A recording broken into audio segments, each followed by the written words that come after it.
He only wanted to buy a car. A dream machine, a rare Bugatti Mistral, one of just 99 on Earth. But the moment he touched the glossy hood, the room froze. Eyes narrowed, judgment sharpened. Within minutes, a sales manager dialed 911, convinced this man didn't belong in a place like this.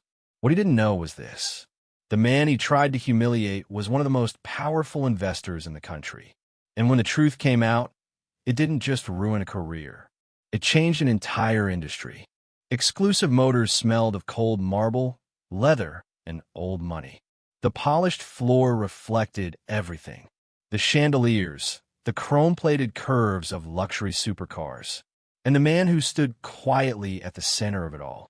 Marcus Reynolds. Tall, flawless charcoal suit, salt peppers at the temples. Handsome in a way that made people turn, then look again. He wasn't loud. He didn't need to be.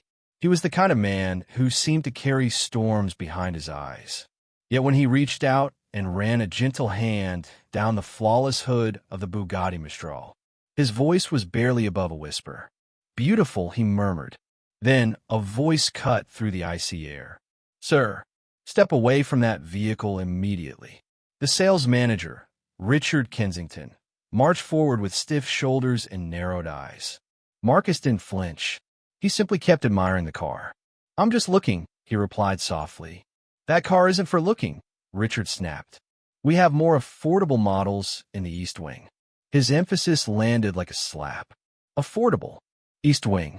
Marcus slowly turned, and their eyes met. Calm versus hostility.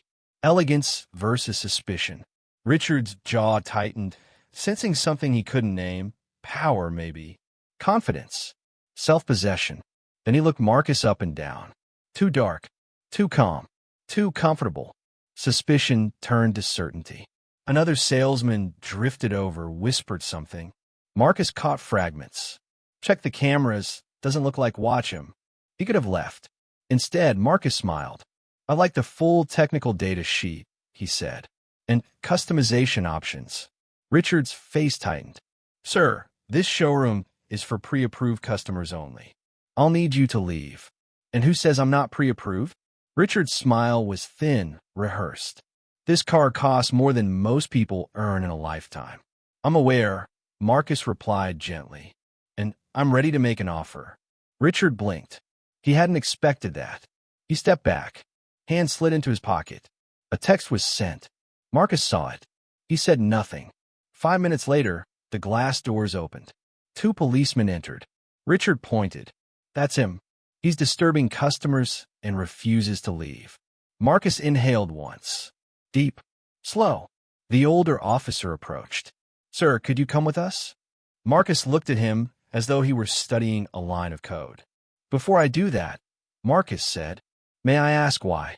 "We were informed you're causing a disturbance." "Interesting," Marcus murmured.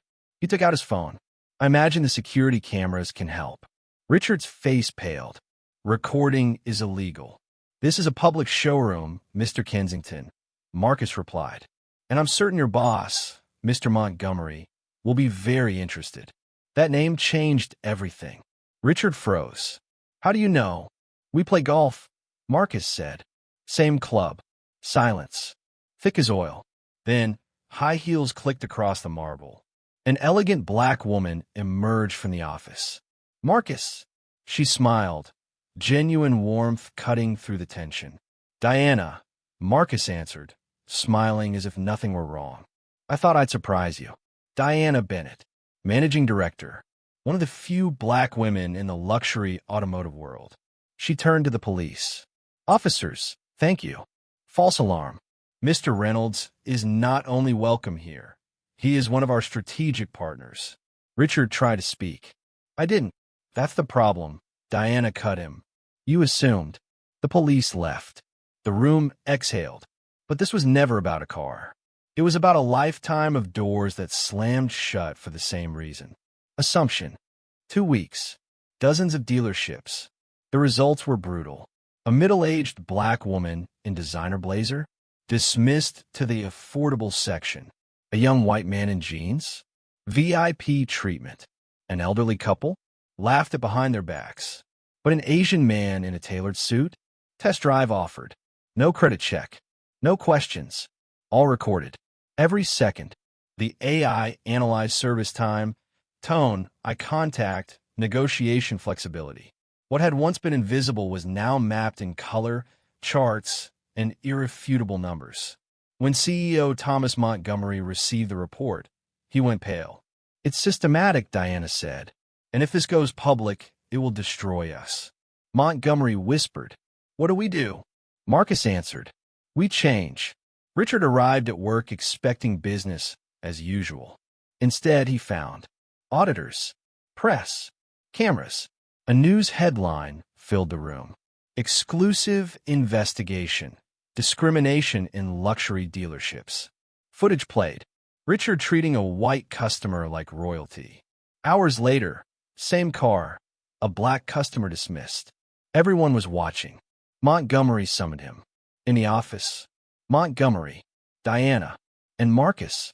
Richard collapsed into a chair. "It was you," he whispered. Marcus nodded. "It was never about revenge," Marcus said softly.